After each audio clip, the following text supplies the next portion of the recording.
What's become of my country?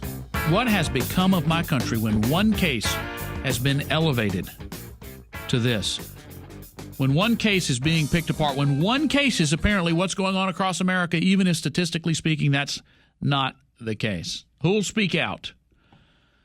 Reverend C.L. Bryant from Garland, Texas, former NAACP leader, has spoken out. Pastor, thanks for being with us. Thank you so much for having me on.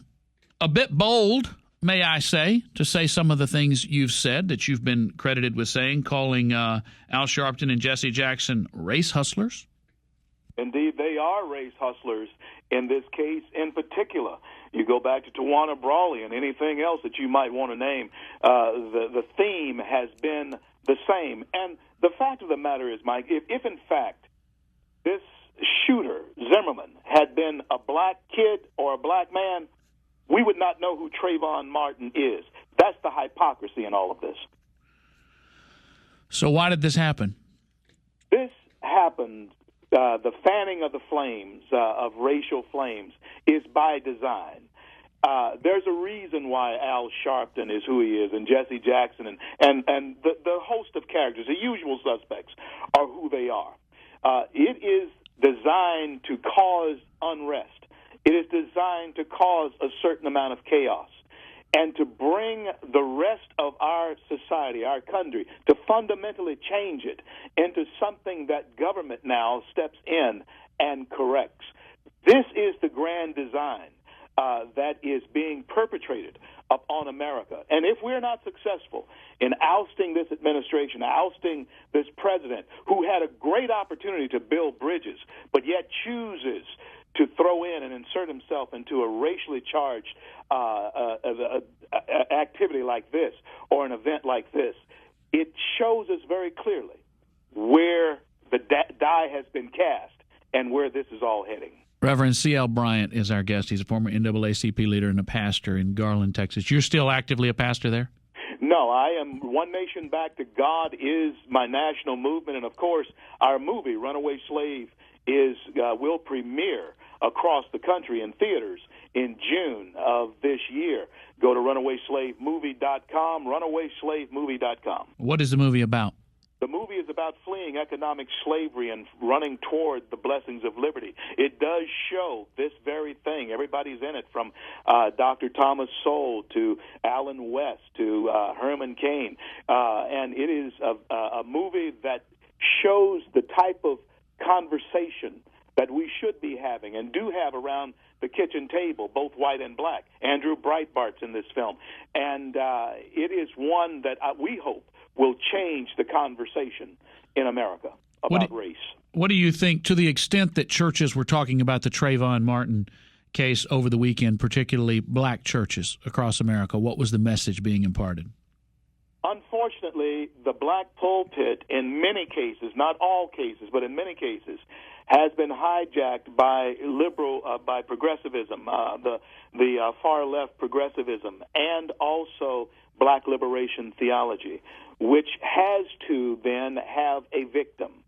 And unfortunately, in this case, this has stimulated the emotions of black people, and it has caused them to remember a time, particularly in the South, when this was a fear of young black people, of black men, period.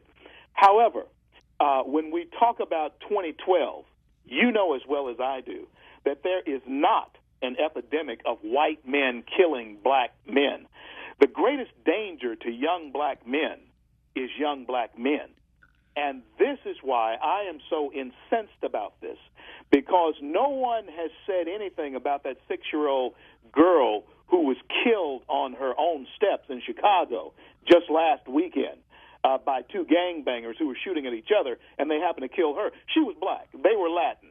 And the one thing you see in this, this Zimmerman is half Latino, but it's very important that they don't present that. It's important that they don't tell people that he has black members in his own family. He has to remain white in order for the formula and the chaos to work. Reverend C.L. Bryant is our guest. The movie is at runawayslaves.com? runawayslavemovie.com, runawayslavemovie.com. Let me ask you this. To what extent are Al Sharpton, Jesse Jackson, the new Black Panthers, and even President Obama in his what you called his nebulous statement about if I had a son, he would look like Trayvon, to what extent are they giving people what they want and delivering the goods that are expected? And to what extent do they have an opportunity that they could pull back? I mean, is there a ready-made market for this, that they are simply stepping in and selling the hoodies that people are ready to buy? Oh, absolutely, and that's an excellent question, because all those that you have named, Sharpton, Obama, Jackson, they are pawns of the liberal progressive left, and they have been. I was president of NAACP back in the late 80s when it was in the midst of being hijacked by the progressive left, and Dr. Benjamin Hooks was the national director at the time. And one of the reasons I left it was over the abortion issue. I would not, I refused to speak at an abortion, a pro-choice rally. And so our relationship, the nature of our relationship began to change. And those names that we have mentioned here, in fact, wanting to give, let's just use this term, the unwashed masses, what they want. But in America, we are indeed a middle to middle-right country.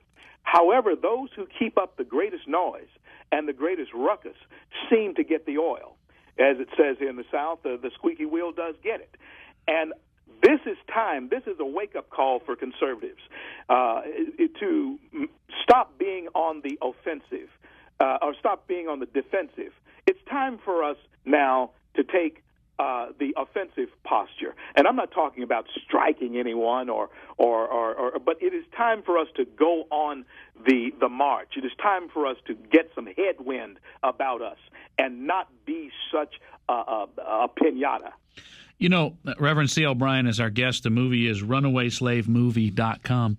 It's interesting. Kevin Jackson's a friend of mine with the Black Sphere, and we've had Alan West on the show a number of times. And when you talk about one of the things I hear Black conservatives say often toward Anglo conservatives seems to be, and I say this all the time, grow a pair, stand up, stop waiting on someone black to say what you already believe to be the truth because it's valid if they say it and you're too scared to say it.